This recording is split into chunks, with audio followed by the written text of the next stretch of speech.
Taco here. So I'm gonna talk a bit about my thoughts on currently airing shows. So I'm not watching every airing show, as you can see on my watching list. I'm only watching about 6, but I just want to give out some of my thoughts, even though I'm not watching every show. And I'll explain why I'm not watching every show later at the end. So we'll start with Boku no Hero Academia. So Boku no Hero Academia is enjoyable. That's the first thing that comes to mind. You know, it's not the most original thing I've ever seen. It's a shonen, but it's fun. There's superheroes, and there's a lot of different types of superheroes, and it's fun and interesting to watch.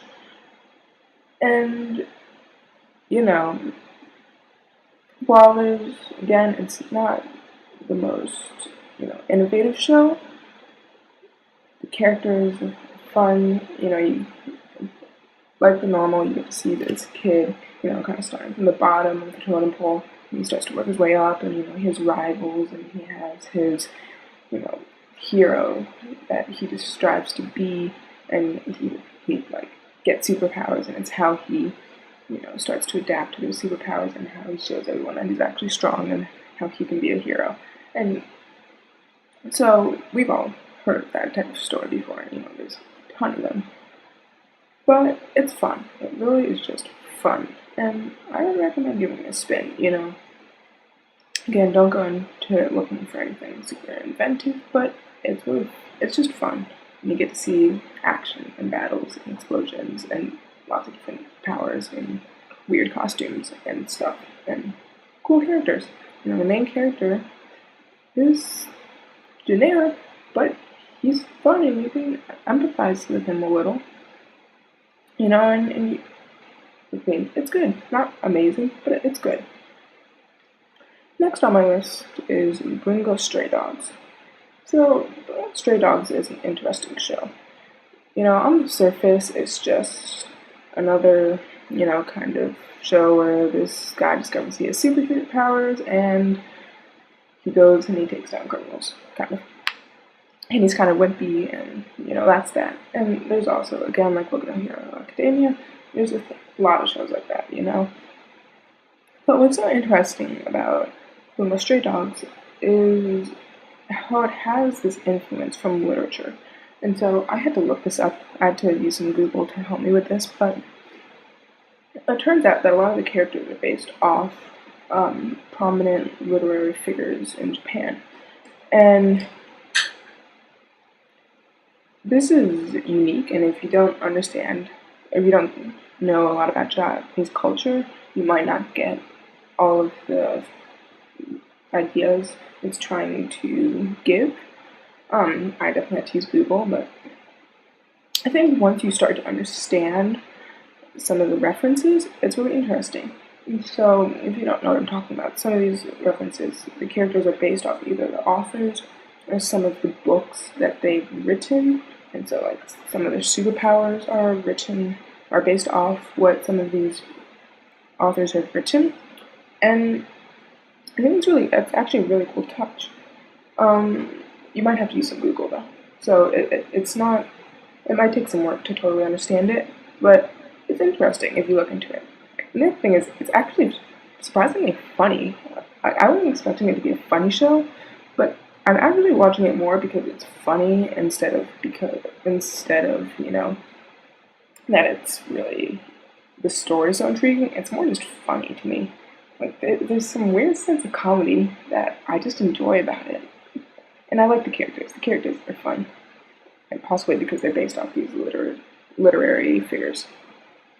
So I would say definitely give it a spin, but you might have to use some Google. So I gave that a 7 too because it's fun. It's funny. It's not mind blowing, but it's fun. Then skipping down to Kotetsujo no Kabaneri. So honestly, it's like Attack on Titan. It's this kind of post-apocalyptic world, and there's this big monster thing that keeps attacking everyone. in Attack on Titans, it's Titans, and this it's zombie things. They're not quite, I don't know what they are exactly, but they're zombie-ish things. And the main character, well, there's a big spoiler, but the main characters are pretty similar in how they relate to these big, evil zombie things or Titans. And basically, their goal is they want to go kill them all, and they have to survive. And there's a lot of death and blood and gore, and yeah. But even though it feels like it's super similar, and I believe the studio is the same,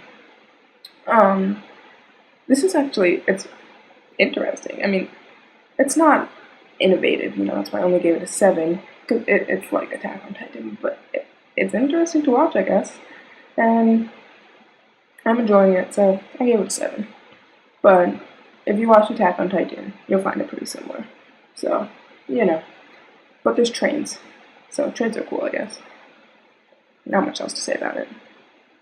Then we'll go into Pond of Peace. So I talked about Pond of Peace in my previous video, but I'll give you, again, a basic overview. Basically, it's about girls and bread.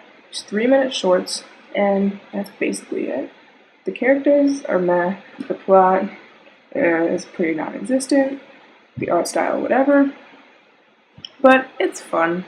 It's basic enjoyment, it's fun, it's 3 minutes long, and there's not much else to say about it. It's kind of addicting in a horrible, horrible way. So the next show I'm going to talk about is Sakamoto Desu, and actually, the first episode was one of the best episodes of anime I've seen in a while. I mean, it was so funny. I haven't watched so much since I think I watched Gekkan Shoujo Nozaki-kun, and I loved that show. So, I after the first episode, I was so hyped to keep watching it. But I feel like as it's gone on, it's become a little less funny. Maybe because in the first episode, is where they put the whole setup of, this guy is perfect. Because that's what the show about. It's about this kid who's just stylish and cool in everything he does. And it's, especially in the first episode, it was just super fun because all these people would try to sabotage him and he just looks so cool. And I was watching it and I was just yelling, oh my god, he's so cool. It was really funny. But as the episodes go on, I think it loses some of that touch. Maybe because it's trying not to be repetitive, so it doesn't show as many of those hijinks or instances in which people try to, sabotage him or make him look less cool than he actually is. But it's more about how he influences other people, which is interesting in a way. But it's not as funny. But every once in a while, there's like the instance where I'm like, oh right, that's why I love that first episode. So I gave it a 7. After the first episode was at least an 8. But I feel like it's starting to take a slight downward spiral. But it's still good. It's still worth watching. Definitely watch the first episode. And then if you're not liking the episodes after that, then you can stop. But definitely watch the first episode. The last show I'm watching is Sosei no Onmyoji. I'm not sure how you pronounce that. And this is the only show that I'm watching that I dislike. I just don't like this show. I actually basically rolled the dice to watch this anime. I gave myself a list of potential anime from the season I could watch, and I put it in a random generator, and I rolled out Sosei no Onmyoji. I don't know how to pronounce that. And honestly, I thought, it didn't sound super original, but I thought it had potential after reading a little bit about it. But after watching even the first episode, no. It's just not. It's just not interesting. And part of it is because the enemies basically look like weird blob things. They look like weird blob things. Which is fine in a way because, you don't know exactly what they are. But I feel like they could have given a better design. It's hard to be scared, I guess, of weird, blobby shaped things. They're just kind of these red and black, moving blobby things. And I'm not sure what to make of it. And it's not very scary, and I'm not sure what it's supposed to be, and I'm not sure how I'm supposed to feel about weird blobby things, like, you know? And then it was a little funny when they realized that they're like these two fated exorcists who are supposed to kill all these weird blobby things. It was a little funny when they realized that they had to like get married and like have a baby who's supposed to like rid the world of these weird blobby things.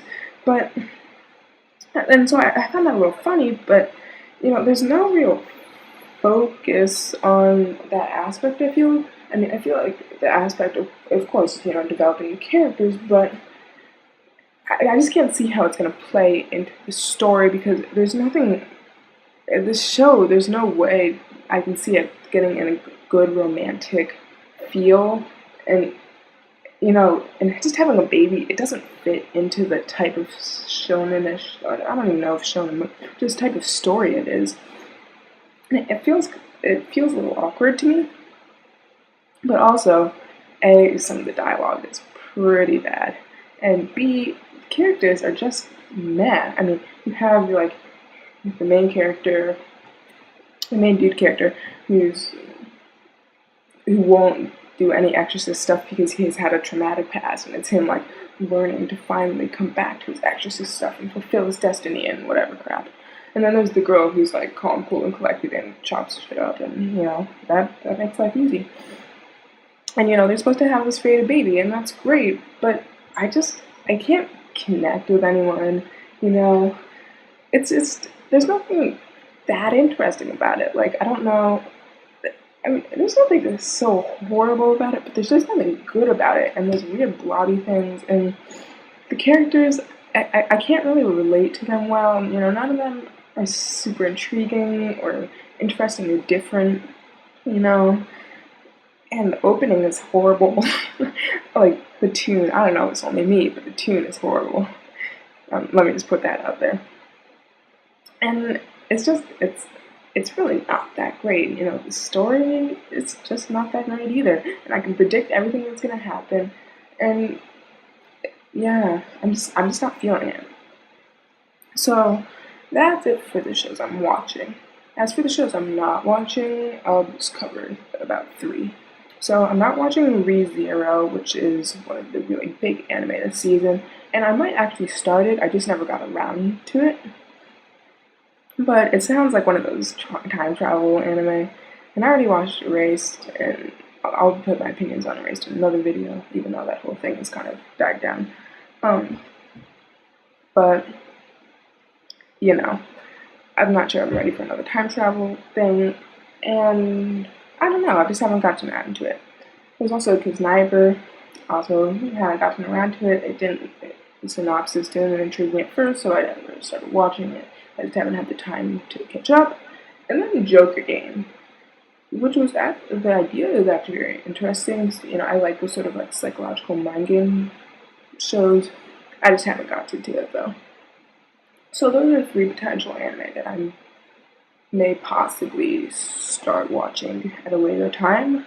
But for now, these are the 6 anime that I'm watching at the moment. So, thanks for watching, and I'll keep on putting out videos, and I'll keep on trying to up the quality. This was unscripted, by the way, if you couldn't tell by the random pauses. And I'll give out some final reviews for these shows once they finish airing. So, thanks for watching, and subscribe if you liked it.